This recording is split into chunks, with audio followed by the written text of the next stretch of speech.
Welcome to Book World, The Great Escape. I'm author CJ Peterson, and my co-host over here is author Michael Scott Clifton.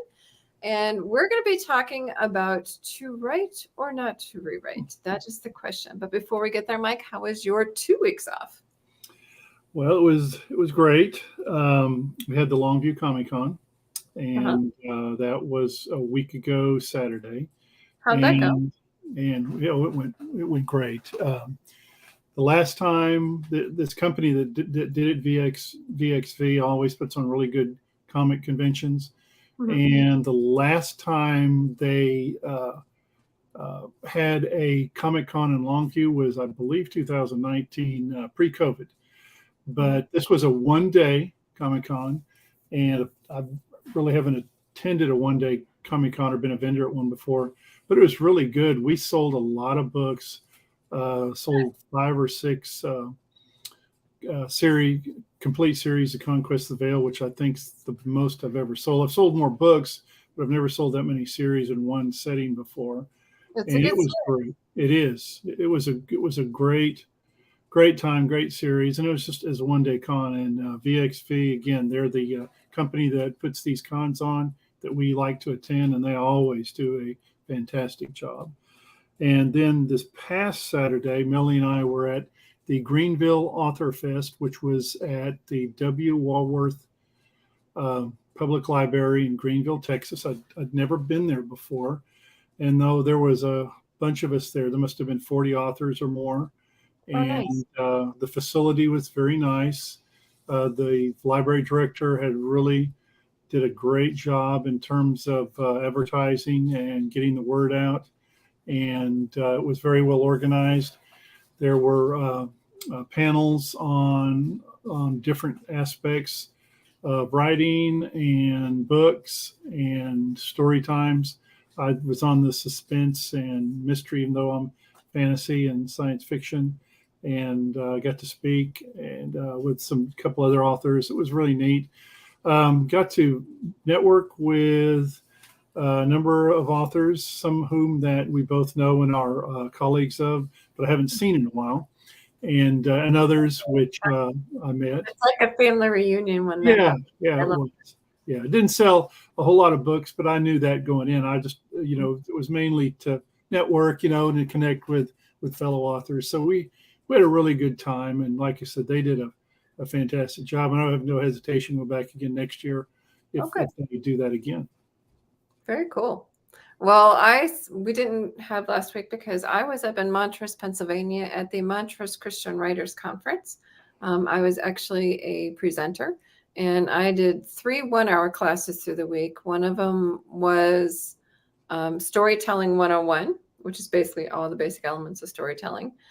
Second one was about exploring the publishing realm.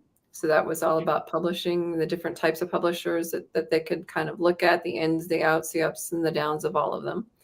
And then the third one was Pack Your Bags for Action and Adventure. So writing action and adventure books, which there's a little bit to it as opposed to, other genres. You got to keep stuff moving. And there's some elements that we talked about. And then throughout the week on Monday to Thursday, I had a 2-hour class that was a fantasy work in progress.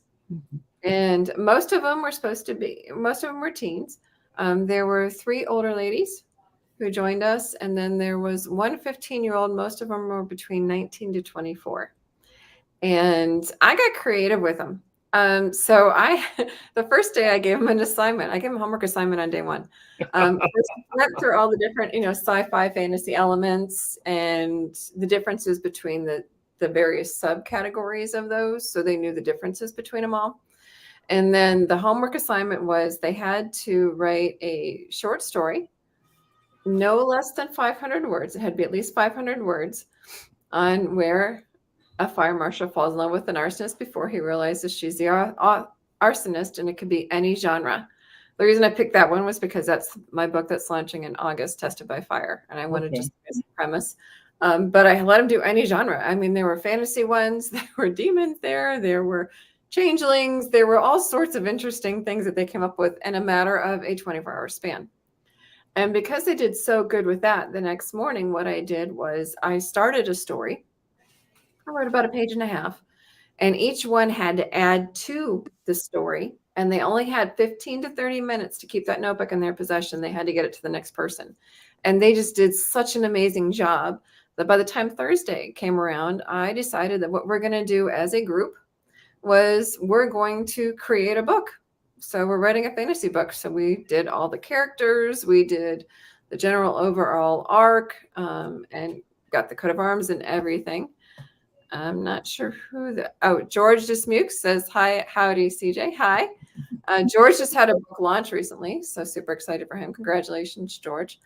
But yeah, no, we're going to be doing a book. So over the course of the year, they're each going to write a chapter. They have 3 weeks to write it. And I'm really excited to see how that's going to go. I'm just collecting all the information first.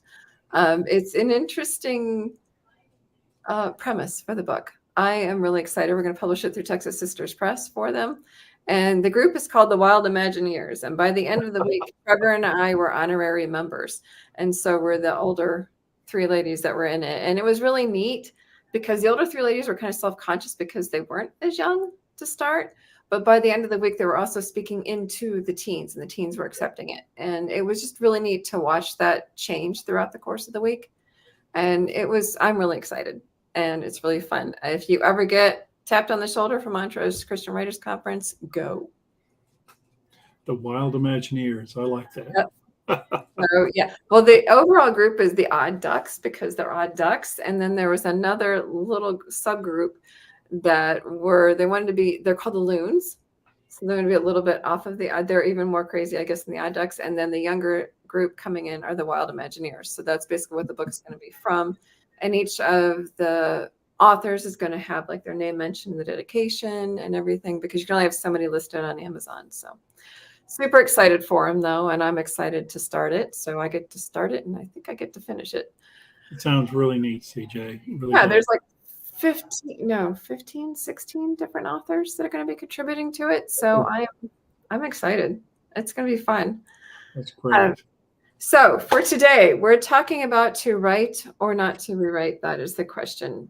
Most authors I know have that one book that's kind of hidden in the back of their desk. Usually it's probably their first book that they published, kind of trying to wet their feet into the whole author world to begin with. I know mine was Strength from Within, and I had originally written it. I didn't have it professionally edited the first time. And then I went through my current editor, and she did all the rest of the books. But I tossed it around of, do I write it? Do I not rewrite it? Do I just let it stand? Do I just leave it and hope that it gets hidden underneath a shelf somewhere? What do I do with it? And I chose to rewrite it, but that's only because the characters crossed over storylines in the Team Angel series, and that book was part of that. It was a standalone, but it was part of that series. So I had to make sure to rewrite it to give the characters justice. And the pantser in me, normally, okay. It took me a month and a half to write the Sands of Time trilogy. That's all 3 books. It took me 6 months to rewrite the book. And even then it took me like off and on throughout the course of the years after I wrote it. And I literally just republished it a few years ago. And I'm still a little self-conscious about it, but I kind of had to because of the reason that I did it. Do you have one of those books, and what did you do about it? Well, I've got the $6 Million Man rewrite. You remember the 1 million word manuscript that I wrote? The doorstop. When I first started writing, and as you recall, I thought that was, we talked about this. As you recall, I thought that was normal, right? Hey, that 1 million words, that's a great book. Turns out, no, that's enough for 10 books. And I did not realize that until I remember it's mentioned, I put it in a 5-inch binder, and I stepped back and looked at it. And the width, breadth, and size of that monstrous manuscript was such that even to my dull mind that there was something wrong. So I think sometimes rewriting is thrust upon you by necessity. Mm-hmm. If you're just starting out writing and you haven't learned a lot about the craft yet, And then there's rewriting where you have a good work, but you can refine it and make it even better. And then there's rewriting that is more in the realm of something that never gets finished because you rewrite it. Mm-hmm. And then you look, oh no, that's not, I'm gonna have to go back and do that again. And it's like a perpetual motion machine. You never reach the end. And Mm-hmm. I've been approached, I know you have too, CJ. We go to a lot of book events, and if I had a nickel, a quarter every time I had someone come up to me and said, I've got a book, like you were saying, got a book in the back of my mind, and but I can't seem to finish it. Well, why not? Well, I started it and then I rewrite it, and then I look back and and I rewrite it, and then I rewrite it, and there's just no end to it. Mm-hmm. And that kind of rewriting is not productive. I think everybody would agree with that. Yeah, you got to get all the sand in the box before you start the rewrites. Mm-hmm. So you got to get it finished first, because toward the end you may change something, and then you got to go back and shift it anyway. You're not going to be perfect all the way through regardless. No. And I would think, because we're both pantsers, Mm-hmm. and I don't know this for a fact, but if I had to guess, I would say that rewriting is a little bit more common among pantsers than it is planners. Probably. That's the downside of a pantser, yeah. Mm-hmm. Yeah, I have actually, before I started publishing, I have 45 books that are just written. And so when I go to pull them to write their stories, I keep some of the characters, but it is nowhere resembles the original storyline. So, but yeah, I basically rewrite all of them. Right. In essence. And so as a pantser, it's a little more flexibility to do that, provided it's not within a series like Strength from Within was. But more times than not, there are authors who do have those books in there. And didn't you convert yours into a series? Yeah, the Conquest of Vale series was a 4-book fantasy series, which ultimately came out of the 1 billion word manuscript. But I was wise enough, I think, no matter logic, however you start off with, the light bulb did finally go on. But I started going to writers' conferences, and writers' organizations. And I also decided I needed to write a couple of standalone books first, before I could tackle trying to consolidate that 1 million word monstrosity into a series. And it worked out. If I was interested, it is not 1 million words for the entire series. It is actually very good, and there are 4 separate books. Right. And I'm quite proud of it, but I could not have done that without having written and gaining knowledge from other writers and authors, about the craft and how to do that. And so I think we all, to a certain extent, go through a journey like that, in terms of learning how to write and the craft of producing an interesting book. I think we continue to learn from that, no matter how many books we've had published. It's an ongoing process, and rewriting is part of it. Yeah, and learning from your editor as well. Each book that you write is that much better. And each one of us has a book somewhere. I promise you, there's somewhere some book that each author has, somewhere that they've tucked in, they've hidden. They either haven't published, or they've published and hope that it gets buried somewhere and have pulled it off as much as they can, but it's out there. Once it's up, it's out there. And so everybody has those books. Yeah. Nothing to be self-conscious of. We all get better with each book that we write. Oh, yeah. It's just part of the process. It's the persistence and continuing to write that works. But as you said, there are some who just rewrite and rewrite and rewrite and never pull that trigger. And they need to pull the trigger and get that book up, at least to an editor, and then get it up online. Because if you don't, then no one will have the chance to even read it.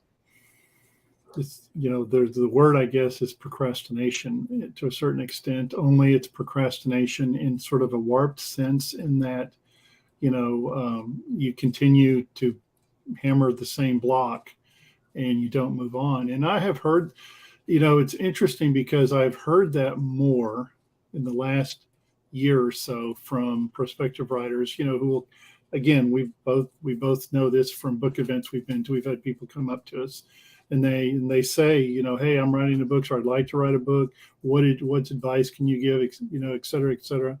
And then, but here again, for the last year or so, I've heard a lot of young writers, prospective writers, that say, well, I can't finish because I start writing and then I have to go back and I start changing part of it, and then I change some more, and then I change some more and I rewrite it some more, and it's it's like you're running, but you're not going anywhere.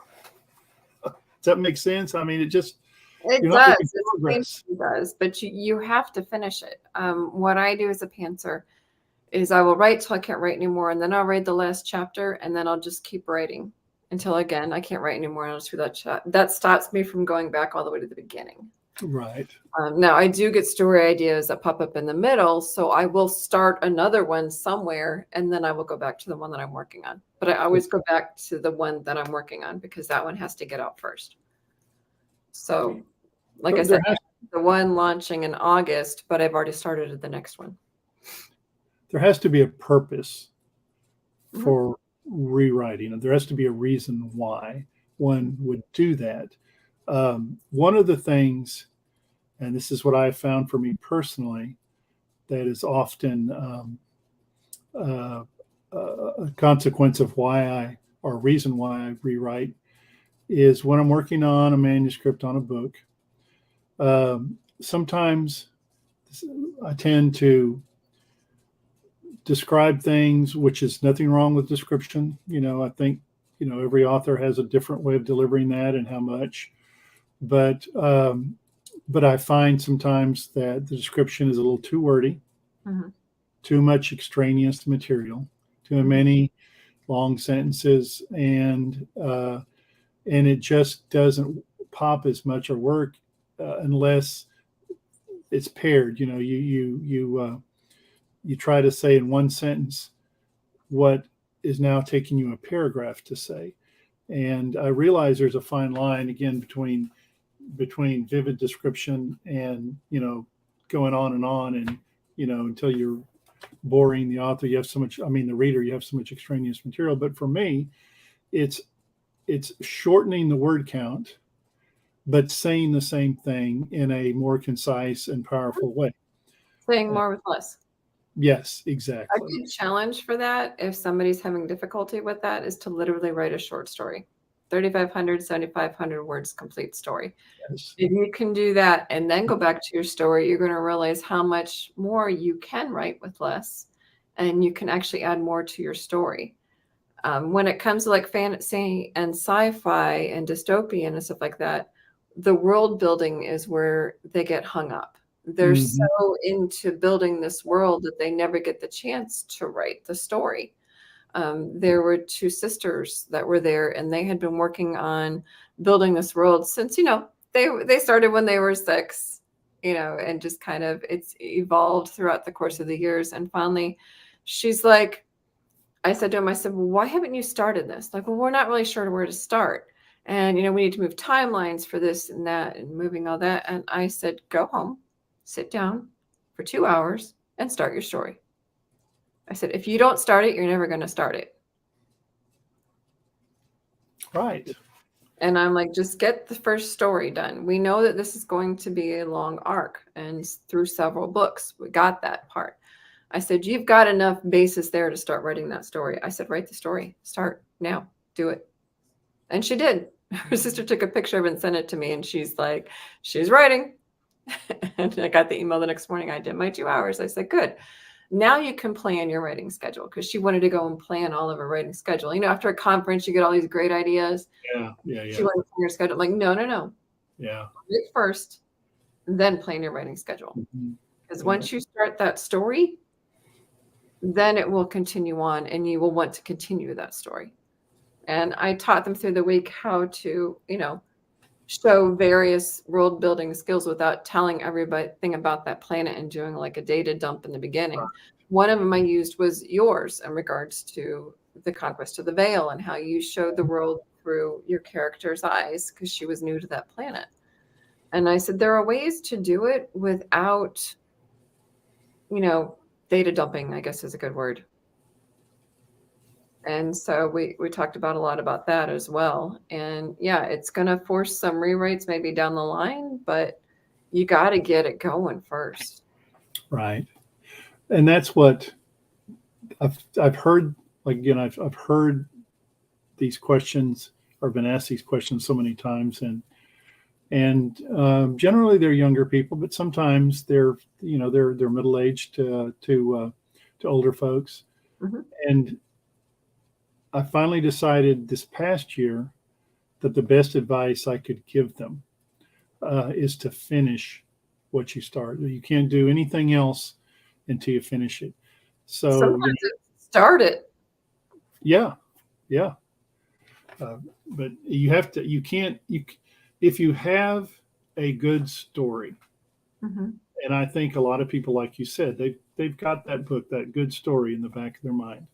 If you've got a good story, that's probably the most important element of any book, any kind of writing. And so write the story, Mm-hmm. and you can always go back and fix the grammar. You can always go back and fix, delete the extraneous material. You can always go back and make it more powerful, but you have to finish it first. And I think if there's any young writers or new writers out there, if you learn nothing else about this particular episode about to write or rewrite, finish your product, finish the story, get it done. Mm-hmm. Then go back and rewrite the sections or parts that you feel need tweaking or whatever, but you got to finish it first. Mm-hmm.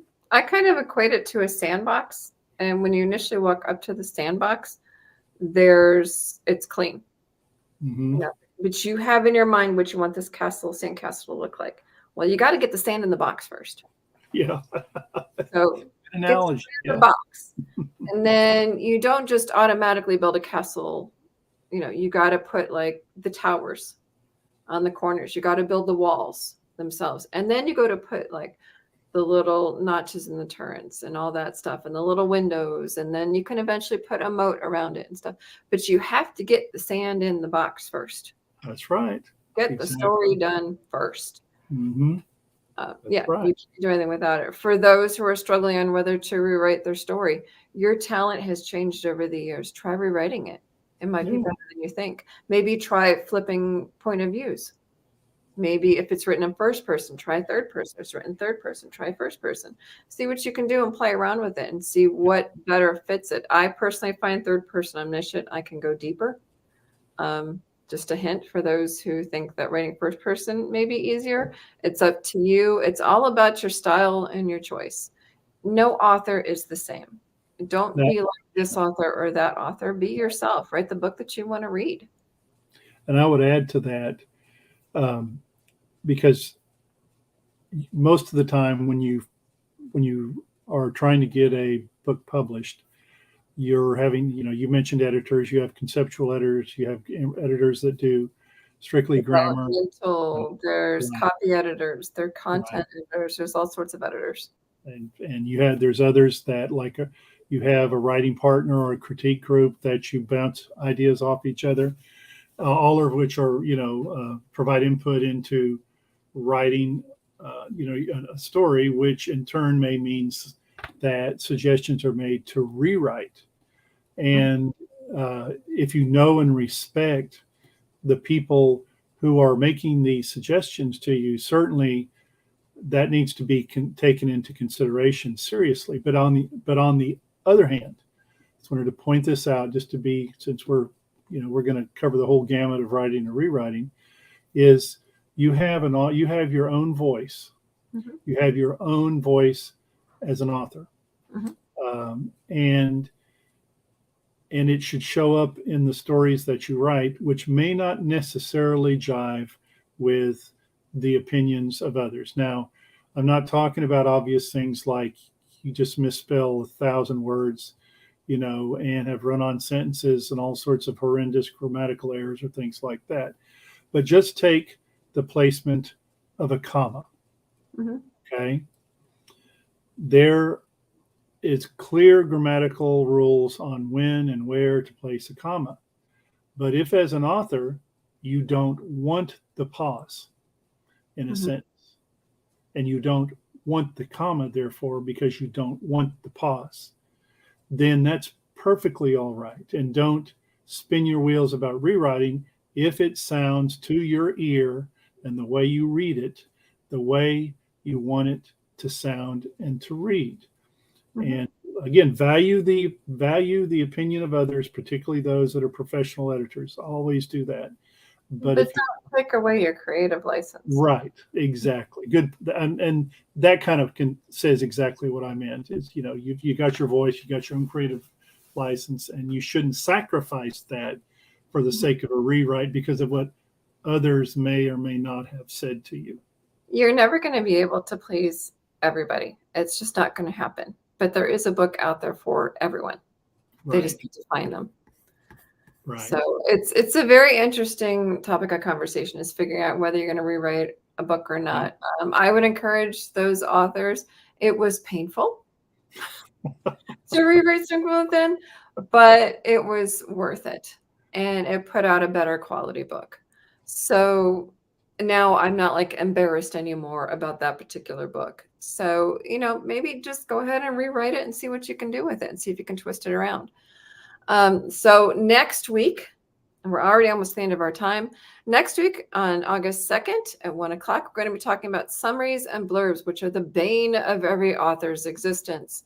Yes. Taking our manuals down to, a 250 word count for the back of the book, for 160 characters, for 75 words, or and this one is the absolute worst, the 10 words. The tagline. The tagline, or the, kind of the basic summary of it, how far do you take it down? And like I said, it's pretty much the bane of every author's existence. It's kind of that meme where Gollum is on there, but we hates it. We do. We all hates it. It's not grammatically correct, but that's Gollum. So no, it's painful to deal with, and it's painful to do. And we'll talk more about that next week at 1 o'clock. In the meantime, have a great week, and we'll see you guys all next week.